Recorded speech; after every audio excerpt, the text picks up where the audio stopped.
Bonsoir tout le monde, bonsoir à toutes et à tous, bienvenue à la conférence de ce soir qui porte sur les écoles de mystère et sur la vérité.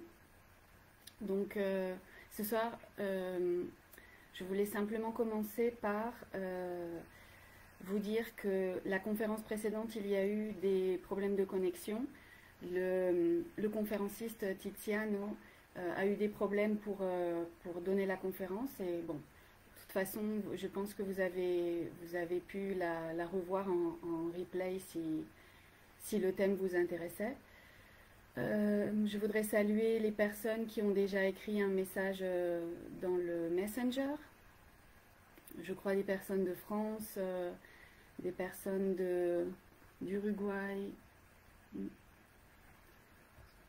d'Haïti, Madagascar, je ne vois pas tout le monde ici, mais... Donc, ce soir, nous n'aurons pas beaucoup de photos à partager avec vous, sinon une légende et une poésie à la fin de cette conférence. Nous voulions aborder ce thème parce qu'il nous semble important aujourd'hui de savoir nous situer par rapport au concept de vérité.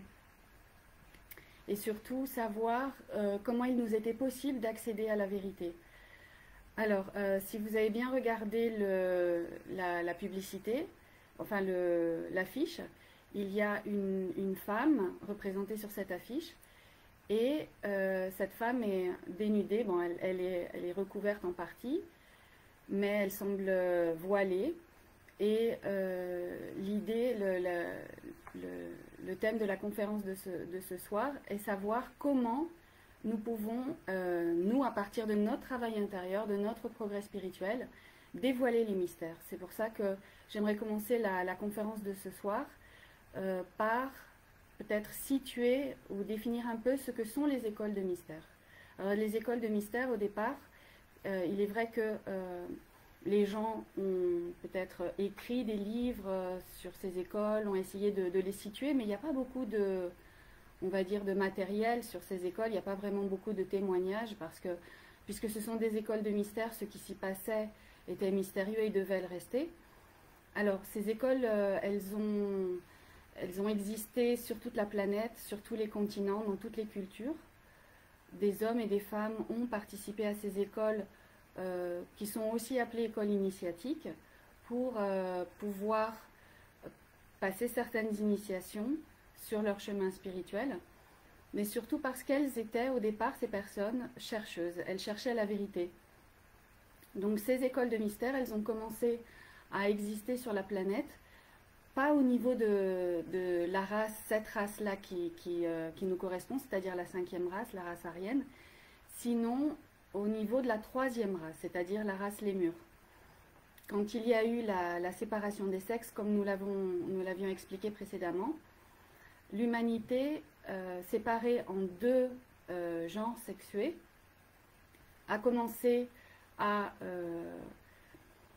au cours de leur vie, au cours de leur parcours, tant quotidien que spirituel, ont commencé à être confrontés à des situations où ils ont dû prendre des décisions, et ces décisions parfois étaient erronées, et ils ont commencé à créer ce qu'on appelle l'ego, les défauts psychologiques. Hein.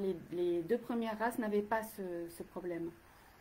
Donc comme les personnes ont commencé à créer ces défauts psychologiques, elles ont dû avoir accès à un savoir, à des connaissances qui leur permettraient peu à peu de pouvoir être guidées, mais surtout de pouvoir éliminer ce qu'elles avaient faussement créé.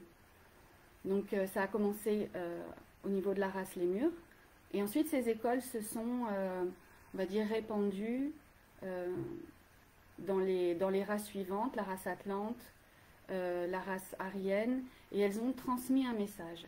Elles ont transmis un enseignement et surtout des techniques pour éliminer ce qu'on appelle les défauts psychologiques, mais surtout elles ont transmis des techniques pour l'éveil de la conscience. Donc les écoles de mystère, par exemple, pour en citer quelques-unes, dans notre humanité, dans notre race aryenne. Elles ont existé par exemple en Égypte, en Grèce. Par exemple, vous connaissez les mystères d'Osiris, certainement, si vous êtes un chercheur ou une chercheuse dans les mystères. Ensuite, ces écoles de mystères ont existé en Grèce, autour des mystères d'Orphée, des mystères de Dionysos. Elles se sont vraiment répandues, hein. Elles ont existé aussi en Asie, elles continuent d'exister.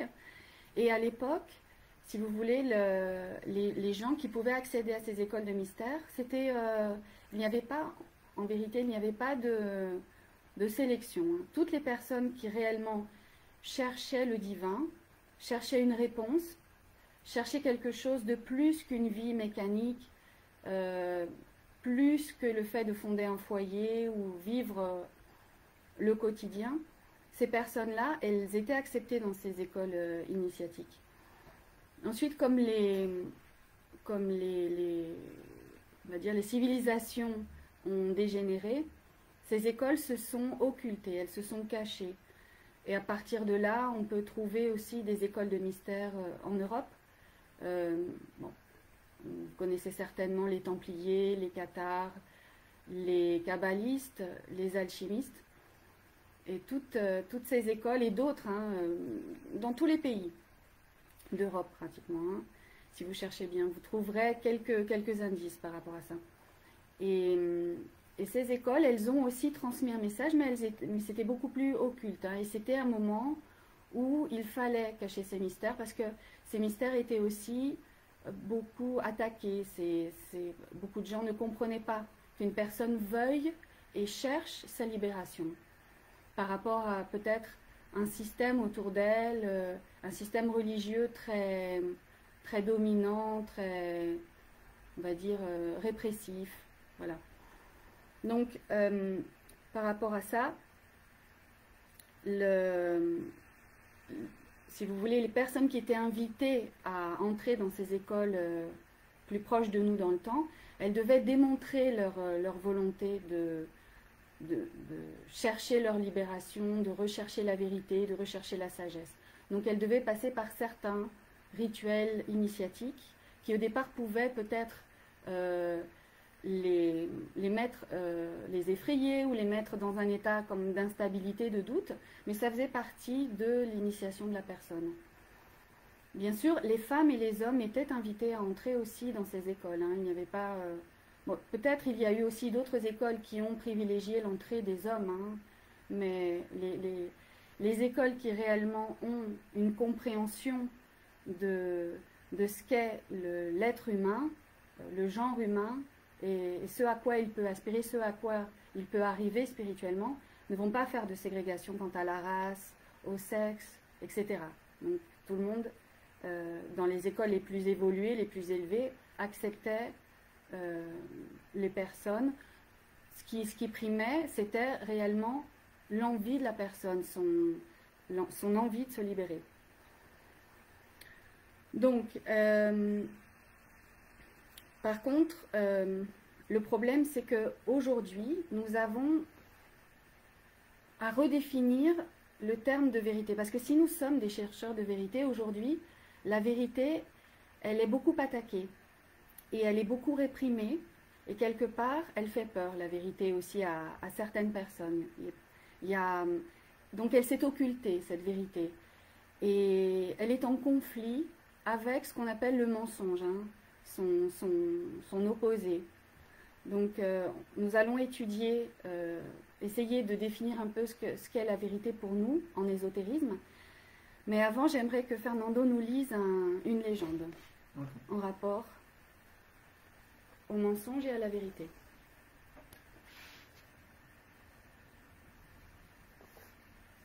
Je commence. S'il te plaît.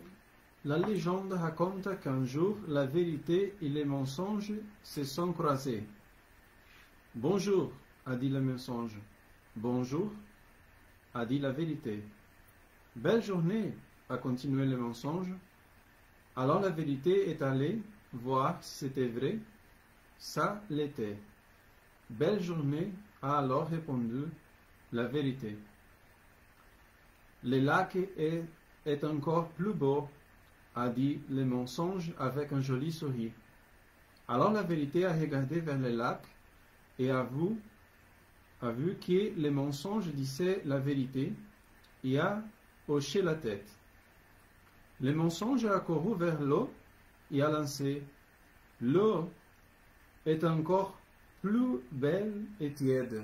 Allons nager. La vérité a touché l'eau avec ses doigts et elle était vraiment belle et tiède. Alors la vérité a fait confiance au mensonge. Les deux ont enlevé leurs vêtements et ont nagé tranquillement. Un peu plus tard, le mensonge est sorti. Il est habillé avec les vêtements de la vérité et il est parti. La vérité, incapable de porter les habits du mensonge, a commencé à marcher sans vêtements et tout le monde s'éloignait en la voyant nue. Attristée et abandonnée, la vérité se réfugie au fond d'un puits. C'est ainsi que depuis lors, les gens préfèrent accepter les mensonges déguisés en vérité que la vérité nue.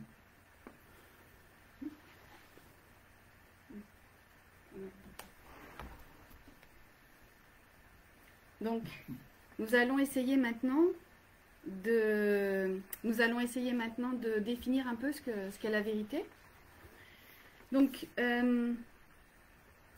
ça me fait penser à un dicton populaire qui dit est-ce que tu veux connaître la vérité ou est-ce que tu veux être heureuse?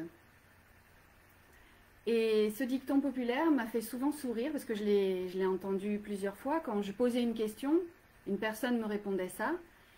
Et ça m'amusait, mais en même temps, ça m'a beaucoup fait réfléchir et ça continue à me faire réfléchir. Mais qu'est-ce que ça veut dire au juste? Est-ce que tu veux la vérité ou est-ce que tu veux être heureuse? Est-ce que ça veut dire que la personne, quand elle va écouter la vérité, elle va être choquée? Elle va être dans un état où elle va être attristée ou elle va être préoccupée? Est-ce que nous sommes capables, quelque part, d'accepter la vérité?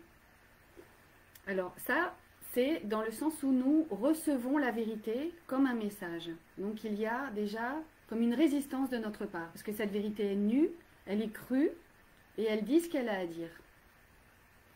D'un autre côté, il y a un autre aspect de la vérité qui est le fait de dire la vérité. Et il y a beaucoup de gens qui sont incapables de dire la vérité, parce qu'ils vivent dans un éternel conflit.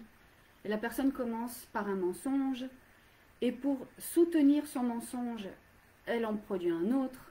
Et donc c'est une chaîne de mensonges qui font que la vie de cette personne est entremêlée comme une boule de laine, mais pas une boule de laine qui va nous aider à tisser quelque chose. Cette boule de laine, elle va être pleine de nœuds, parce que les mensonges sont des nœuds dans nos vies, ce sont des complications.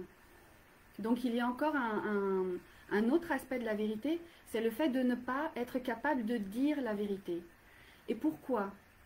Pourquoi ne sommes-nous pas capables de recevoir la vérité telle qu'elle est et pourquoi ne sommes-nous pas quelquefois capables de dire la vérité? Et c'est encore une fois à cause de l'ego, encore une fois à cause de nos défauts. Donc, c'est vrai que la vérité, c'est un thème philosophique. On pourrait en parler pendant des heures. C'est un thème qui est véritablement ample. Maintenant, on pourrait se demander, si on ne peut pas parler tout de suite, si on ne peut pas échanger, interagir par l'intermédiaire de Facebook, je ne peux pas vous poser la question à tous, qu'est-ce que vous pensez de la vérité? Pensez-vous connaître la vérité? Pensez-vous savoir où elle se trouve, etc. Mais si je vous pose une question, par exemple, si je vous dis, si nous connaissions une personne qui détient les clés pour trouver la vérité, que feriez-vous? Si vous avez vraiment toute confiance en cette personne, peut-être vous décideriez de suivre cette personne. Peut-être vous décideriez d'écouter ses conseils. Donc, en général, on dit, on pense, on dit, on ressent qu'une personne qui détient la vérité, c'est une personne qui a fait un travail sur elle-même. Alors, on peut l'appeler, dans diverses acceptations, dans diverses civilisations, etc., on l'appelle un maître, par exemple, un maître de sagesse. Ça, c'est déjà un point. Lui, il détient une vérité parce qu'il a travaillé pendant des années, pendant des vies pour obtenir cette vérité. Donc, nous en sommes encore au point de la recherche. Et pourquoi nous recherchons la vérité? Il y a d'autres thèmes qui sont liés à cette recherche de vérité. Parce que nous voulons être plus sages. Parce que nous voulons savoir comment agir dans les circonstances de notre vie. Mais aussi parce que nous voulons nous libérer. Alors, il y a beaucoup de carcans, beaucoup d'obstacles qui, dans la vie, nous empêchent d'avancer. Et nous voudrions nous libérer de ces obstacles. Il n'y a que la vérité et la sagesse qui peuvent nous y aider. Donc, on va voir ce que nous dit le vénérable maître Samaël au sujet de la liberté. Le vénérable maître Samaël, je vous le répète à nouveau, c'est un maître qui est apparu au siècle dernier, au XXe siècle, pour dévoiler les mystères qui vont nous permettre d'éveiller notre conscience et d'éliminer les défauts psychologiques. Bon, en une phrase, j'essaye de vous résumer, mais c'est beaucoup plus que tout cela. Le maître Samaël nous enseigne que la vérité, c'est l'inconnu d'instant en instant. Hein? C'est déjà une réponse philosophique aussi, mais très très profonde, et on va essayer de voir pourquoi, on va essayer de comprendre pourquoi le maître nous dit ça.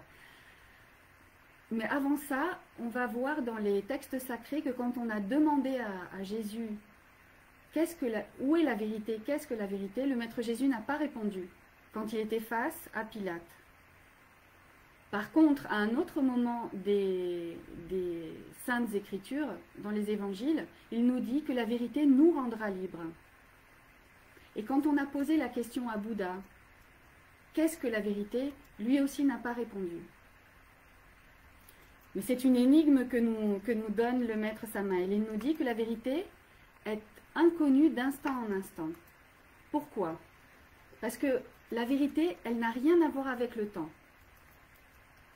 Elle n'a rien à voir avec le mental. Et elle n'a rien à voir avec l'ego. Alors, qu'est-ce que veut nous dire le maître Samaël par là?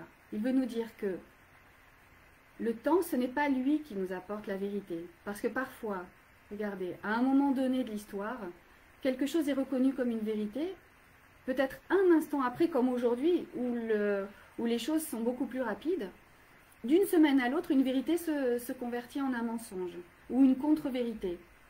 Donc le temps ne va pas nous apporter la solution à cette énigme. Il faut sortir du temps.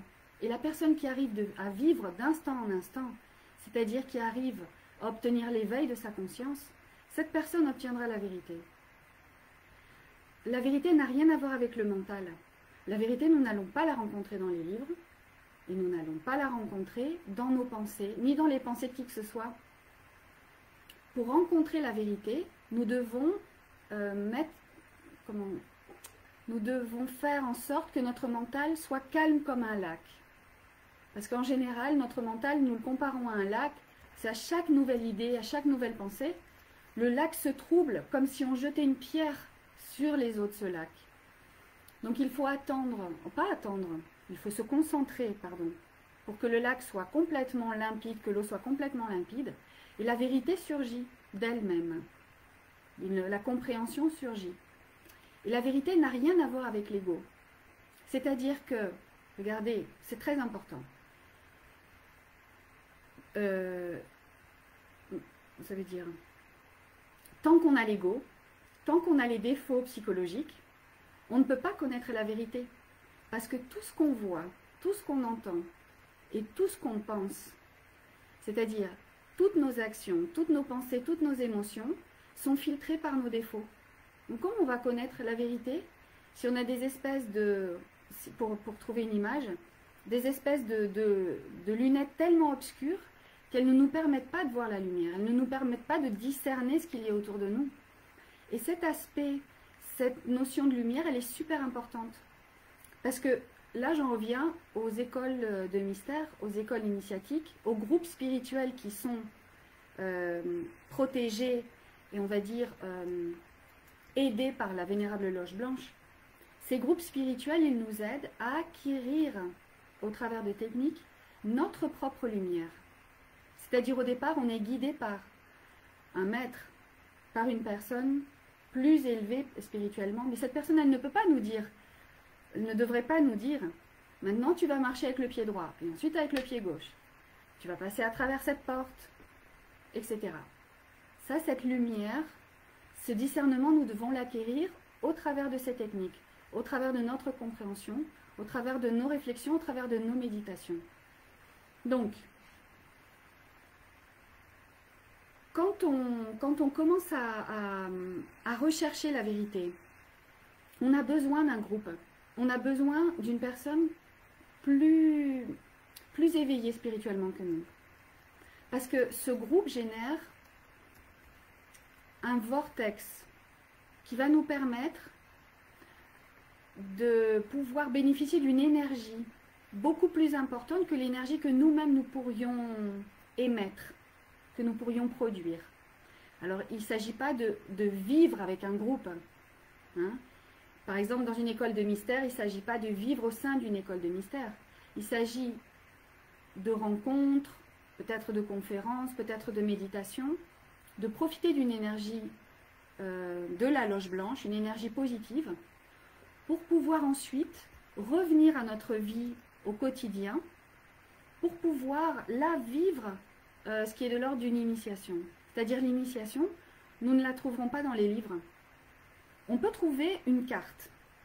Par exemple, le maître Samael, le maître Lakshmi, le maître Michael ont écrit des livres qui nous permettent de voir comme une carte de ce que pourrait être une initiation ou plusieurs initiations. Ce par quoi une personne qui cherche son progrès spirituel doit logiquement passer. Des étapes, on va dire. Comme il y a des étapes de croissance, lorsque notre corps de tout bébé grandit, arrive à la puberté, à l'adolescence, etc., nous devons passer par des étapes de croissance spirituelle. Alors, nous générons une énergie au sein d'un groupe, mais ensuite, on doit revenir à notre quotidien. Là où nous allons pouvoir appliquer ces enseignements et ces connaissances, parce que si nous cherchons la lumière, si nous cherchons la vérité et la sagesse, c'est pour pouvoir l'appliquer dans notre quotidien, l'appliquer et pouvoir en faire bénéficier autour de nous. Donc, pour rencontrer la vérité, comme je vous le disais, il va falloir enlever ces lunettes noires qui nous cachent la vue. Et il va falloir produire en nous une lumière. Et cette lumière, on peut aussi dire on peut aussi l'appeler un critère personnel des choses, un critère personnel des situations, des circonstances. C'est avoir un discernement personnel de tout ce qui se passe en nous et autour de nous. C'est très important, parce que ça va nous permettre aussi de ne pas nous laisser piéger. Personne ne va nous tromper, parce que nous serons indépendants. C'est-à-dire, nous rencontrerons notre vérité, nous développerons notre sagesse, et nous saurons nous guider personnellement sur notre chemin spirituel. Et ça, c'est très important. Donc, l'indépendance par rapport aux autres, ce n'est pas un critère d'égoïsme. C'est simplement qu'à un moment donné, la personne est fatiguée de devoir demander aux autres « Est-ce que tu crois que j'ai bien agi? Est-ce que tu crois que je devrais faire comme ci ou comme ça ?» Voilà, c'est une façon de devenir aussi adulte quelque part, mais spirituellement parlant, c'est-à-dire avoir grandi spirituellement.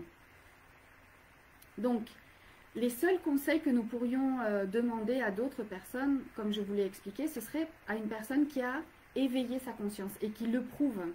Il ne s'agit pas de pose, il ne s'agit pas de la façon dont elle s'habille, il ne s'agit pas de, par exemple, je ne sais pas, un contexte autour d'elle qui pourrait faire croire que cette personne a mieux compris la vie que nous. Non, c'est vraiment, en général, les maîtres sont des personnes simples, sont des personnes qui montrent dans leurs actes, à travers leurs paroles et leur vie, que ce sont des personnes qui ont atteint un niveau d'éveil. Maintenant, je pense que jusqu'ici, c'est à peu près ce que je voulais partager avec vous ce soir sur les écoles de mystère et la vérité. Maintenant, je pourrais vous conseiller peut-être de regarder l'opéra de Mozart qui s'appelle La Flûte enchantée. Et là, vous verrez à peu près, non, pas à peu près, parce que l'opéra est vraiment très concret. Vous verrez les initiations au travers desquelles une personne doit passer, doit montrer sa persévérance et son envie de triompher sur sa nature, on va dire, primordiale, pour accéder à des niveaux supérieurs, à des niveaux plus élevés, pour arriver jusqu'à son être divin. C'est très très bien expliqué dans l'opéra de Mozart, La Flûte enchantée. Et c'est le chemin que nous devons finalement, c'est sur ce chemin que nous devons aller, c'est-à-dire savoir contrôler notre nature, savoir contrôler nos éléments, savoir régénérer notre corps, savoir passer d'un état d'animal rationnel, j'avais déjà expliqué ce concept, hein, puisque même les scientifiques considèrent que l'être humain, entre guillemets, est l'animal le plus évolué du genre animal, du règne animal, pardon.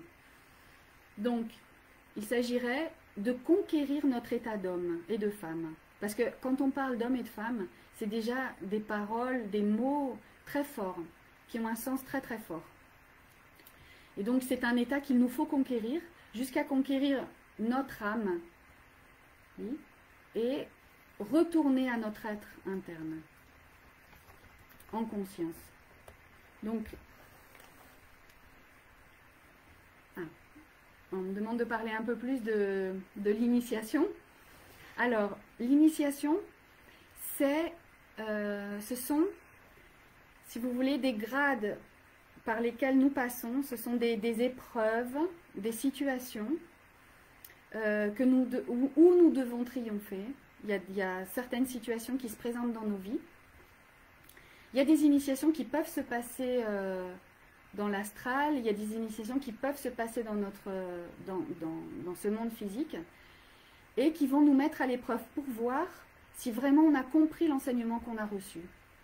Et pour voir à un moment donné si on est capable de dominer les éléments en nous, par exemple la colère, par exemple la peur, ou alors encore notre façon d'être très attaché au bien, à ce que nous avons, ou encore savoir contrôler on va dire, nos énergies créatrices, savoir ne pas tomber dans on va dire, dans la passion, etc. Donc ce sont des moments de notre vie où on va être mis à l'épreuve.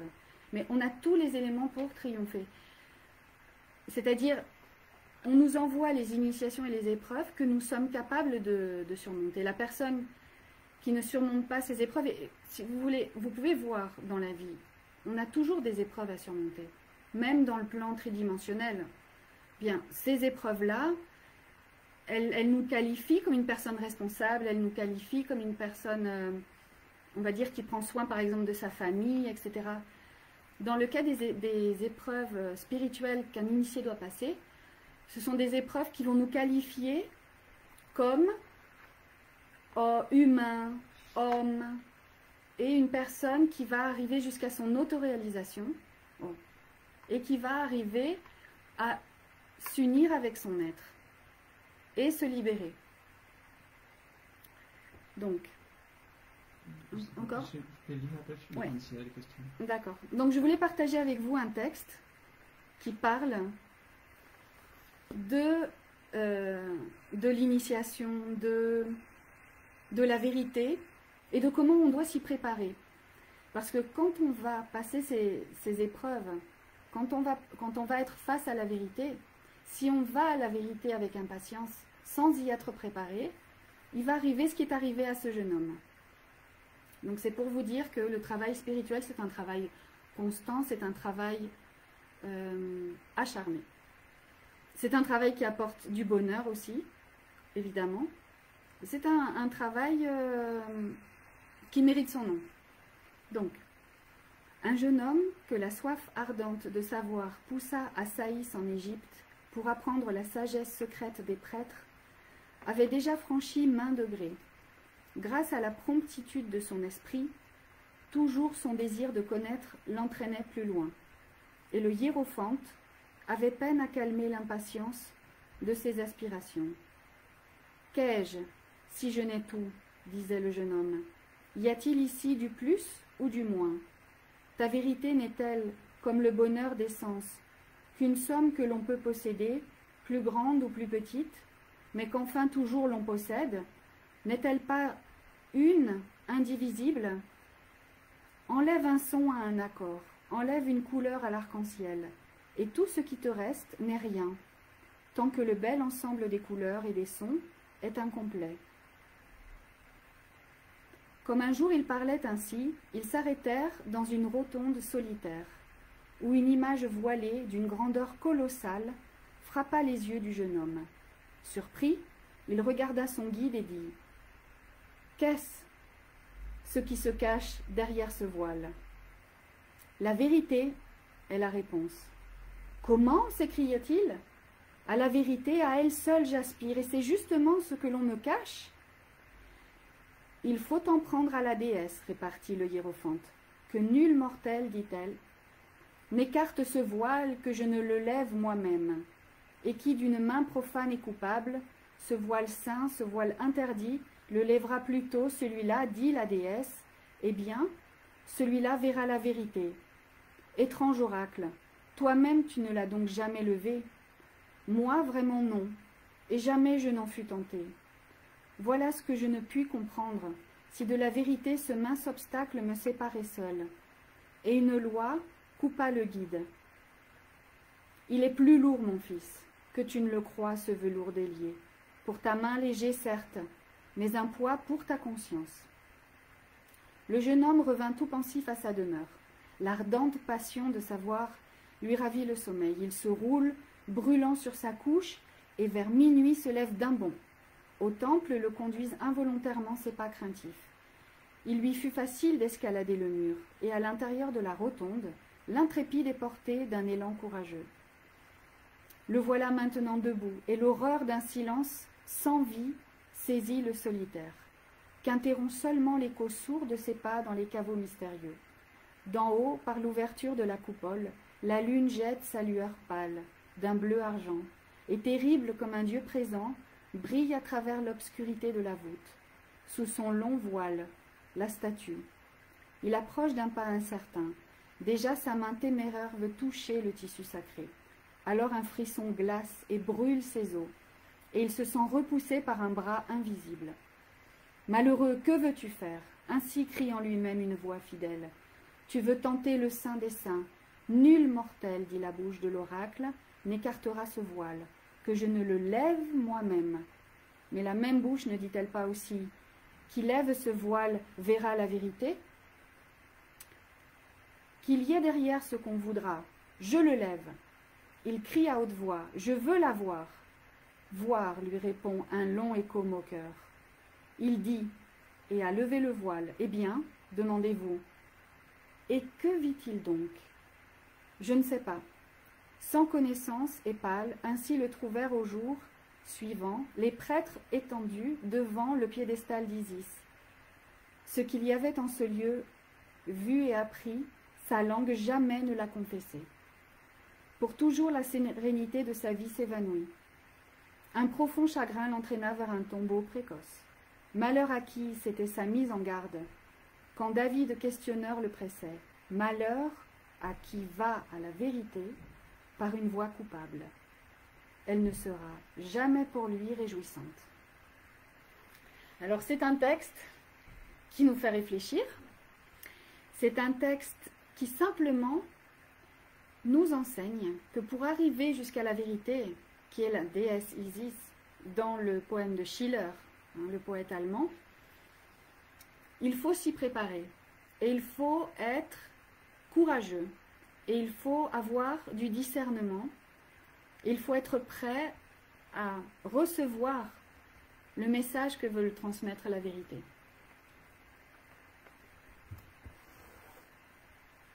Bien sûr.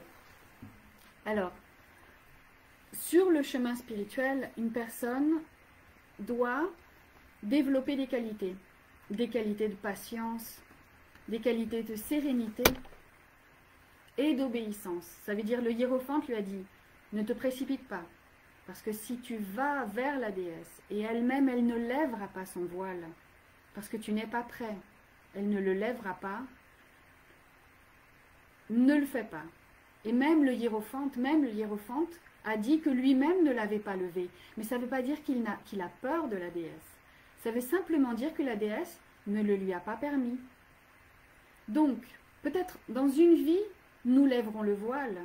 Peut-être il nous faudra attendre une autre vie pour lever ce voile. Peu importe. L'important, c'est de chercher la vérité, d'être patient et d'attendre son signal. Quand nous serons prêts, quand nous aurons cette structure dont nous avons besoin, cette structure spirituelle, ce fondement en nous, cette base, nous serons à même de lever ce voile. Je ne sais pas s'il y a des questions. Pour ma part, la conférence est terminée. Est-ce que tu as des questions? Je vois pas l'instant. D'accord. Tu peux inviter les gens pour la conférence le prochain dimanche. C'est une conférence spéciale. Ok. Donc, nous vous invitons à revoir nos conférences, si vous ne les avez pas encore vues. Également, il y a une conférence prévue le 10 mai avec le vénérable maître Galeno qui nous parlera depuis l'Italie et qui partagera l'enseignement gnostique à travers son expérience.